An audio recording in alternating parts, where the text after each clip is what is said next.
Good morning students copy और pen ले लीजिए। और आज अपन जो टॉपिक डिस्कस कर रहे हैं वो वेरी वेरी इंपॉर्टेंट है। और एनसीईआरटी के अंदर जो कुछ क्वेश्चंस की मैकेनिज्म दे रखी है वो सभी की सभी मैकेनिज्म भी आज अपन यहाँ कर रहे हैं। तो देखिए, जो लास्ट वीडियो लेक्चर था उस वीडियो लेक्चर के अंदर अपन ने एरोमेटिक न्यूक्लियोफिलिक सब्स्टिट्यूशन रिएक्शंस के बारे में डिस्कस किया था। और उसमें मैंने ये कहा था कि यहाँ दो कंडीशंस थी जिनकी वजह से aromatic compound nucleophilic substitution reaction देता है। एक था हाई टेम्परेचर और दूसरा था presence of electron withdrawing group. क्या कह रहा हूं? Presence of electron withdrawing group. और फिर मैंने कुछ रिएक्शंस भी बताई थी। अच्छा, इनके मैंने रिएजेंट्स भी बताए थे कि generally haloarenes does not undergoes towards SN reaction because of first reason resonance, second is hybridisation of carbon in alkyl halide and aryl halide, तीसरा रीजन था इंस्टेबिलिटी ऑफ फिनाइल कार्बोएटाइन और चौथा reason था electron rich species of benzene ring in halobenzene. ये चार reason थे जो show कर रहे थे कि generally aromatic compounds, aromatic halides, aryl halides does not undergoes towards SN reaction. लेकिन कुछ कंडीशंस कौन कौन सी थी? हाई टेम्परेचर वाली और presence of electron withdrawing group वाली। इन दोनों कंडीशंस के अंदर generally aryl halide undergoes toward SN reactions. ये दो कंडीशन थी जिनके अंदर जो एरोमेटिक एल्किल हैलाइड था वो न्यूक्लियोफिलिक सब्स्टिट्यूशन रिएक्शन दे रहा था। और मैंने आपको कुछ रिएक्शंस बताई थी। देखिए, मैंने आपको कहा था कि अगर मैं क्लोरोबेंजीन लेता हूं तो फर्स्ट उसके मैं एक्वस एनियोस से रिएक्ट करा रहा हूं, एक्वस एनियोस से रिएक्ट करता हूं 623 kelvin temperature approx 623 kelvin temperature, और फिर इसको क्या करा दो? एसिडिफाई करा दो। तो देखो, हाई टेम्परेचर पर ये रिएक्शंस इजी वे में हो गई। ठीक है, तो हाई टेम्परेचर पर यहाँ पर न्यूक्लियोफिलिक सब्स्टिट्यूशन रिएक्शन हो रही है। ऐसे अगर मैं एक इलेक्ट्रॉन विड्रॉइंग ग्रुप लगा देता हूँ ऑनर टू ग्रुप पर, ऑर्थो पोजीशन पर, मैंने इसकी मैकेनिज्म बताएंगे भैया आज ये कैसे हो रही है, इसके बारे में अपन डिस्कस करेंगे, इसकी मैकेनिज्म डिस्कस करेंगे। इसलिए आप रेगुलर कंप्लीट वॉच कीजिएगा इस वीडियो लेक्चर को, आपको बहुत हेल्पफुल होगा ये। चलिए, अगर मैं इसकी बात करूं तो वापस मैंने इसको एक्वस एनियस से रिएक्शन करवाई। अब देखिए, दूसरा टेम्परेचर की बात की जाए तो यहाँ जो टेम्परेचर है वो 623 केल्विन टेम्परेचर है, लेकिन यहाँ इलेक्ट्रॉन विड्रॉइंग ग्रुप प्रेजेंट हो गया। तो ये इलेक्ट्रॉन विड्रॉइंग ग्रुप यहाँ इस कार्बन, देखिए ये सीएल बाहर निकलेगा जब न्यूक्लियोफाइल अटैक करेगा, तो इस कार्बन का जो पॉजिटिव चार्ज है उस पॉजिटिव चार्ज को यहाँ से इलेक्ट्रॉन ये विड्रॉ करेगा, तो ये plus electropositive character at that carbon वो क्या हो जाएंगे? इंक्रीज हो जाएंगे। फिर दूसरा, जो बेंजीन की इलेक्ट्रॉन डेंसिटी है वो भी क्या हो रहा है? थ्रू द एनोटो ग्रुप क्या कर रहा है? विड्रॉ कर रहा है। तो जो OH है वो मोर फैसिलिटेट हो जाएगा इस Cl की जगह अटैक करने के लिए, यानी थ्रू द न्यूक्लियोफिलिक सब्स्टिट्यूशन करने के लिए। तो यहाँ पर जो टेम्परेचर होगा इसके कंपेयर में वो क्या हो जाएगा? 443 केल्विन हो जाएगा। देखिए क्यों हो रहा है टेम्परेचर कम? क्योंकि यहाँ पर ऑलरेडी एक इलेक्ट्रॉन विड्रॉइंग ग्रुप प्रेजेंट था, तो यहाँ पे ये Cl लग गया, OH लग गया और यहाँ NO2। फिर अगर मैंने एक और एग्जांपल लिया था कि अगर मैं इस पे ऑर्थो और पेरा पोजीशन दोनों पर इलेक्ट्रॉन विड्रॉइंग ग्रुप लगा दूं, अच्छा सेकंड पोजीशन में एसिडिक मीडियम, ठीक है, तो वही एक्वस एनियस के साथ रिएक्शन करनी है, एनियस के साथ में। और टेम्परेचर, अब देखो यहाँ पर एक इलेक्ट्रॉन विड्रॉइंग ग्रुप था, यहाँ मैंने दो इलेक्ट्रॉन विड्रॉइंग ग्रुप लगा दिए और 368 केल्विन टेम्परेचर ले लिया। अब टेम्परेचर और भी कम हो गया, सेकंड स्टेप में इसको क्या कराना है? अपने को एसिडिफाई कराना है। तो यहाँ अपने को मिल गया ये Cl की जगह क्या जुड़ गया? OH, और यहाँ NO2 और NO2 N2,4 डाइनाइट्रो फिनॉल बन गया। अब देखो यहाँ अपने को नोटिस करना है कि जब टेम्परेचर है, जब जब इलेक्ट्रॉन विड्रॉइंग ग्रुप इंक्रीज होता गया टेम्परेचर क्या होता गया? कम होता गया। और एक कंडीशन ऐसा आती है कि जब तीनों कंडीशंस में electron withdrawing group, that means दोनों ऑर्थो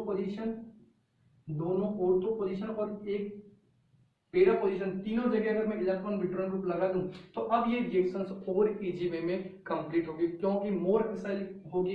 क्यों होगी? कि यहाँ जो इलेक्ट्रॉन विड्रॉइंग ग्रुप है वो इस बेंजीन रिंग की इलेक्ट्रॉन डेंसिटी को कम कर रहा है। दूसरा, इस जैसे जब Cl बाहर निकलेगा तो इसमें जो कार्बन पॉजिटिव है वो कार्बन पॉजिटिव मोर इलेक्ट्रोपॉजिटिव होगा, ताकि जो आने वाला न्यूक्लियोफाइल होगा वो इजीली अटैक कर सके। इसीलिए यहाँ जो टेम्परेचर की जरूरत, देखिए यहाँ जो बात की जाएगी टेम्परेचर की, तो यहाँ नॉर्मल टेम्परेचर पर रिएक्शन हो जाएगी, यानी मैं जनरल कह दूं केवल वार्म करने पर, क्या कह रहा हूं? जनरली वार्म करने पर ये रिएक्शन हो जाएगी और ये पिक्रिक एसिड का फॉर्मेशन हो जाएगा। ठीक है स्टूडेंट्स, ये तो थे जनरल रिएक्शन जो मैंने लास्ट वीडियो लेक्चर के अंदर डिस्कस करी थी। अब देखिए इसके बाद में जो अपन देखते हैं इनकी जो ऑर्थो पोजीशन पर किस तरह से अटैक कर रहा है, पैरा पोजीशन पर किस तरह से अटैक कर रहा है और मेटा पोजीशन पर न्यूक्लियोफाइल कैसे अटैक कर रहा है इन प्रेजेंस ऑफ जो presence of electron withdrawing group at ortho para and meta position, उस कंडीशन में न्यूक्लियोफाइल किस तरह से अटैक कर रहा है उनके मैकेनिज्म देख रहे हैं। Chloro ortho nitro chlorobenzene, ortho nitro chlorobenzene की, यानी इस क्लोरोबेंजीन के ऑर्थो पोजीशन पर एक NO2 ग्रुप लगा रखा है मैंने।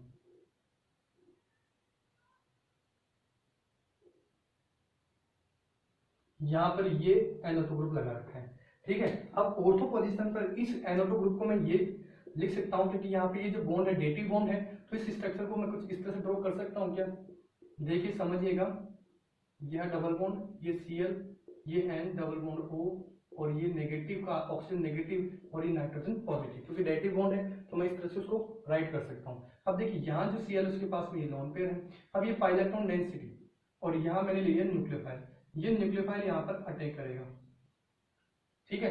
जब ये अटैक करेगा तो ये जो पाई बॉन्ड है वो यहाँ इसकी ऑर्थो पोजीशन पर शिफ्ट होगा। अब देखिए ये जो इलेक्ट्रॉन है जैसे इसके ऑर्थो पोजीशन पर शिफ्ट हुए, एक तरफ Cl जुड़ा हुआ और एक तरफ OH जुड़ा हुआ है, ये न्यूक्लियोफाइल अटैक कर रहा है। अब देखो यहाँ नेगेटिव चार्ज आ गया और यहाँ डबल बॉन्ड O और ये O नेगेटिव, ये कार्बन पॉजिटिव। अब देखो रेजोनेंस यहाँ पर भी, यहाँ पर फिर क्या हो जाएगा, रेजोनेंस जनरेट हो जाएगा और यहाँ इस नाइट्रो के रेस्पेक्ट में यहाँ रेजोनेटिव स्ट्रक्चर जनरेट हो रही है। यानी यहाँ अपन कह सकते हैं कि इस NO2 का जो -R और +R इफेक्ट लग रहा है वो इस बेंजीन रिंग की इलेक्ट्रॉन डेंसिटी को क्या कर रहा है, विड्रॉ कर रहा है, ताकि ये जो OH है, अटैक करने वाला OH है, वो इजीली इस पे अटैक कर सके। अब देखिए इसी स्ट्रक्चर की बात की जाए तो ये फिर नेक्स्ट ये इलेक्ट्रॉन यहाँ शिफ्ट हो जाए, ठीक है, यहाँ पे भी जा सकता था, मैंने कहा दिया, बता दिया, समझा दिया इसको, ठीक है। अब ये स्ट्रक्चर कुछ इस तरह की बन गई, देखिए सॉरी, तो ये यहाँ से यहाँ आएगा तो ये पाई इलेक्ट्रॉन यहाँ शिफ्ट हो जाएंगे। देखो ये जैसे ही यहाँ पर आएंगे ये नेक्स्ट पाई इलेक्ट्रॉन इसके पैरा पोजीशन पे चलेंगे, ठीक है भाई, ये लीजिए। तो यहाँ अगर मैं देखा जाए तो यहाँ ये NO2 ग्रुप भी इसके साथ में रेजोनेंस शो करेगा, कॉन्जुगेशन में है इसलिए, ठीक है। तो ये NO2 ग्रुप का जो -R इफेक्ट लग रहा है उसकी वजह से बेंजीन रिंग की इलेक्ट्रॉन डेंसिटी क्या हो रही है, विड्रॉ हो रही है। फिर यह अटैक करे, ठीक है, ये वापस ऑर्थो पोजीशन पे चला जाए, ठीक है भाई, यहाँ नेगेटिव, यहाँ पाई बॉन्ड, यहाँ पाई बॉन्ड, ये डबल बॉन्ड O NO2 वाला, ठीक है भाई। यहाँ एक तरफ Cl लग रहा है और एक तरफ OH लग रहा है। अब समझने की बात है, यहाँ जब ये OH अटैक करेगा तो यहाँ देखो एक तो इलेक्ट्रॉन डेंसिटी बहुत ज्यादा है, फिर दूसरा ये Cl भी एक न्यूक्लियोफाइल है। तो जब यहाँ पहली स्टेप होगी, जब ये रिएक्शन स्टार्ट होगी, यहाँ ये जो रिएक्शन है वो कौन सी होगी, स्लो स्टेप में होगी। लेकिन अब यहाँ देखिए जैसे ये पाई इलेक्ट्रॉन यहाँ एरोमेटिक रिंग बनाएगा तो अपन जानते हैं ये एरोमेटिक रिंग स्टेबल होगी, यानी स्टेबलाइज होने के लिए एरोमेटाइजेशन प्रोसेस होगी। और दूसरा जैसे एरोमेटाइजेशन होगा ये Cl भी बाहर निकल जाएगा, एक दूसरा न्यूक्लियोफाइल, यानी एक न्यूक्लियोफाइल अटैक कर रहा है, दूसरा न्यूक्लियोफाइल क्या हो रहा है, सब्स्टिट्यूट हो रहा है, इसलिए अपन इसको क्या कह रहे हैं, न्यूक्लियोफिलिक सब्स्टिट्यूशन कह रहे हैं। तो यहाँ जो स्टेप होगी वो क्या हो जाएगी अपने पास, फास्ट होगी, जिसको अपन क्या कह सकते हैं, एरोमेटाइजेशन स्टेप कह सकते हैं। क्यों, क्योंकि यहाँ पर वापस एरोमेटिक रिंग का फॉर्मेशन हो रहा है और ये अपने पास ये कंपाउंड वापस बन जाएगा इस तरह से, यहाँ अटैच हो गया OH और ये था अपने पास NO2 ग्रुप, जिसको आप ये लिख सकते हो वापस NO2 ग्रुप में जो डेटिव बॉन्ड है उसको आप इस तरह से लिख सकते हो वापस। अब देखिए यहाँ जो रेजोनेटिव स्ट्रक्चर बनेगी, अच्छा ये रेजोनेंस स्ट्रक्चर है, उसमें जो हाइब्रिड स्ट्रक्चर बन रही है वो देखिए इस तरह से बनेगी, ये पाई इलेक्ट्रॉन डेंसिटी, ठीक है, यहाँ Cl अटैच है, एक तरफ OH अटैच है और ये नाइट्रोजन ग्रुप लग गया, आप इस पर नेगेटिव पॉजिटिव लगा दीजिए, ये लीजिए। तो ये इस तरह की इसकी रेजोनेटिव स्ट्रक्चर, जिसमें बनने के बाद में जो हाइब्रिड स्ट्रक्चर बन रही है वो इस तरह की बन रही है। ये थी इसकी ऑर्थो कंडीशंस। चलिए नोट कीजिए फटाफट और स्क्रीनशॉट ले लीजिए।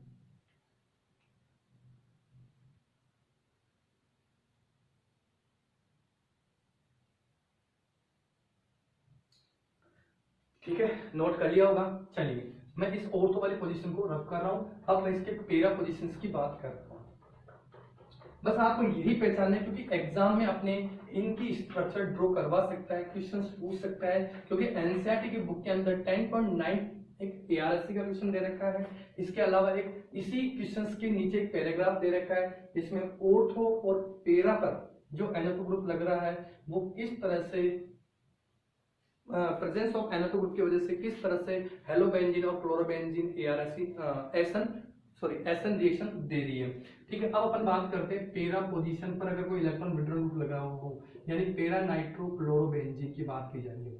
क्या कह रहा हूं, पेरा नाइट्रो क्लोरोबेंजीन की बात कर रहे हैं। इसको पहले में अपन चेंज कर लेते हैं डेटिव बॉन्ड के अंदर।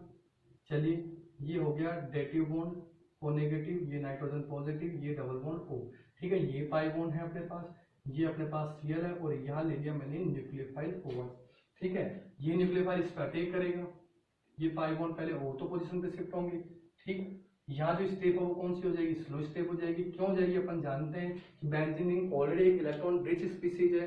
ठीक है, एरोमेटिक रिंग डिस्ट्रॉय हो रही है, तीसरा यहाँ पर ऑलरेडी एक न्यूक्लियोफाइल भी तो प्रेजेंट है, तो ये लेस फैसाइल होगा to attack on the at this carbon, attack on the this carbon. ठीक है, क्योंकि Cl की इलेक्ट्रॉन भाई Cl भी एक न्यूक्लियोफाइल है, इलेक्ट्रॉन डेंसिटी अभी है, लेकिन जैसे ये पाई बॉन्ड यहाँ शिफ्ट होगा तो ये मोर फैसाइल होगा कि यहाँ पर ये न्यूक्लियोफाइल अटैक कर सके। बस ये चीजें ध्यान रखनी है भाई। ये चलिए, ये जो स्टेप होगी कौन सी होगी, स्लो स्टेप होगी। यहाँ ये नेगेटिव आ गया और ये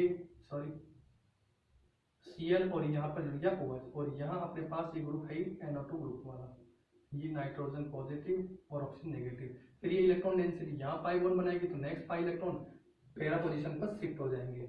अब आप फिर यहाँ देखिए कि जहाँ नेगेटिव चार्ज आ रहा है, ये नेगेटिव चार्ज फिर NO2 के साथ में रेजोनेंस शो कर सकता है। क्या कह रहा हूँ, ये जो इलेक्ट्रॉन डेंसिटी यहाँ आ गई तो ये भी तो रेजोनेंस शो कर सकती है विद द नाइट्रोजन, कर सकती है ना। तो यहाँ आपको पता चल रहा है कि ये नाइट्रोजन अपना -R और -M इफेक्ट शो कर रहा है। ठीक है भाई, ये चीज ध्यान रखनी है। चलिए मैं इसको रब कर देता हूं।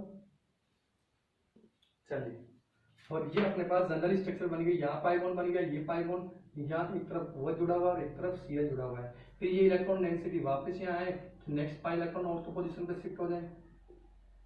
ये लीजिए, ये नेगेटिव चार्ज आ गया। ठीक है, यहाँ पाई बॉन्ड, यहाँ पाई बॉन्ड, ये एक तरफ Cl और एक तरफ OH, यहाँ NO2 ग्रुप। अब क्या होगा, लास्ट स्टेप में क्या होगा, फास्ट स्टेप होगी। फास्ट स्टेप में ये यहाँ पर वापस एरोमेटिक रिंग बनेगा और ये Cl अपने इलेक्ट्रॉन लेके बाहर निकल जाएगा।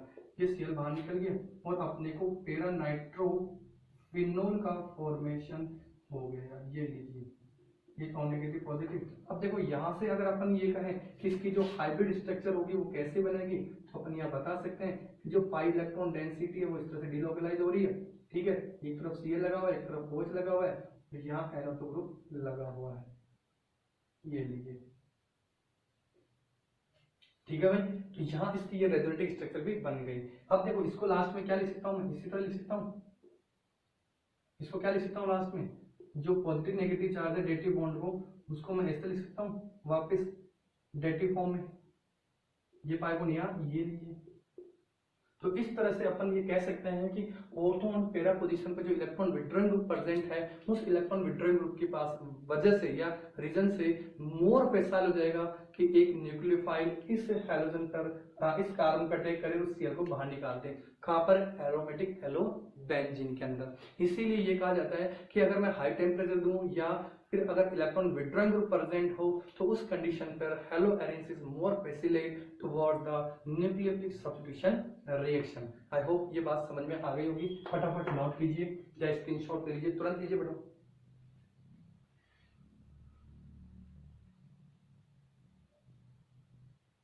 हो गया। चलिए अब अपन बात करते हैं इसी के अंदर मेटा पोजीशन की। मेटा पोजीशन में देखिए, अगर मैं मेटा पोजीशन की बात करूं तो मैंने आपको इक्वेशंस बताता हूं। वैसे मैंने बता रखा है कि मेटा पोजीशन पर अगर इलेक्ट्रॉन विड्रॉइंग ग्रुप लगा हुआ है तो उसका केवल और केवल -I इफेक्ट वर्क करेगा। ठीक है भाई, देखिए कैसे मेटा पोजीशन की बात करते हैं। तो मेटा पोजीशन पर अगर कोई इलेक्ट्रॉन विड्रॉइंग ग्रुप लगा हुआ है, मेटा नाइट्रो हेलोबेंजीन, ये लीजिए, ये है मेटा नाइट्रो हेलोबेंजीन या क्लोरोबेंजीन। इसको मैं सबसे पहले इसको डेटिव बॉन्ड को कन्वर्ट कर लेता हूं। ये लीजिए N double bond O O negative, ये नाइट्रोजन पॉजिटिव। अब क्या होगा, न्यूक्लियोफाइल अटैक करेगा, तो आपको ये देखना है कि यहाँ जो NO2 ग्रुप लग रहा है मेटा पोजीशन पर, इस NO2 ग्रुप का केवल और केवल माइनस आई इफेक्ट वर्क कर रहा है। क्या कह रहा हूँ, केवल और केवल माइनस आई इफेक्ट वर्क कर रहा है, जबकि ऑर्थो और पैरा पोजीशन पर माइनस आर और माइनस एम इफेक्ट वर्क कर रहा था। इसीलिए वहां बहुत ज्यादा, यानी मैं कह रहा हूँ मोर फैसिलेट है toward the SN reaction as compare than this meta nitro chlorobenzene के, यानी वो मोर रिएक्टिव होंगे toward SN reaction compare than इस मेटा नाइट्रो क्लोरोबेंजीन के। ठीक है भाई। अब चलिए इसकी स्ट्रक्चर्स की बात करें, तो देखिए यहाँ पर मैं न्यूक्लियोफाइल की बात कर रहा हूँ, ये न्यूक्लियोफाइल इस पर अटैक करे और ये पाई इलेक्ट्रॉन डेंसिटी यहाँ शिफ्ट हो जाए। यहाँ पर इसकी ये जो स्टेप होगी वो कौन सी हो जाएगी, स्लो स्टेप होगी। चलिए यहाँ मैंने लगा दिया NO2 ग्रुप,